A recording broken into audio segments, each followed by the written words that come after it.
Welcome to this introduction to Apache Kafka.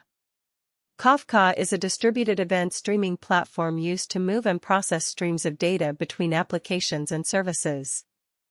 In this session, we will understand its purpose, architecture, core components, and message flow. Kafka can be viewed as a central event streaming layer between applications. Producers publish records into Kafka, while consumers independently read those records when they are ready to process them. This architecture helps applications exchange data without requiring every service to communicate directly with every other service. Kafka uses a distributed architecture where producers send records to brokers and consumers read records from topics. Topics organize event streams, while partitions allow those streams to be distributed across the Kafka cluster. This design provides the foundation for scalable and reliable event processing. These 5 building blocks explain most of Kafka's basic architecture. Producers create events, brokers provide the distributed Kafka infrastructure, topics organize those events, partitions provide scalable storage, and consumers process the records. Understanding how these components interact is essential before moving into advanced Kafka concepts. A Kafka event begins inside a producing application and is sent to a Kafka topic.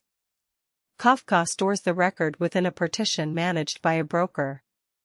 A consumer then reads the record and processes it, allowing the producer and consumer to remain decoupled. This pipeline shows how Kafka separates event production from event consumption. The producer sends events to a topic, Kafka distributes those events across partitions, and the consumer reads them for business processing. Because the producer does not need a direct connection to the consuming application, the architecture supports loose coupling and independent scaling. Kafka and traditional message queues both move data between applications, but their architectural models are different. Kafka emphasizes persistent distributed event streams and independent consumption, while traditional queues commonly emphasize message delivery and task processing. This distinction makes Kafka particularly useful when many applications need access to the same stream of events. Thank you for completing this introduction to Apache Kafka. The key concepts are producers, brokers, topics, partitions, and consumers working together to create a distributed event streaming platform. These fundamentals provide the foundation for understanding Kafka in real-world enterprise architectures.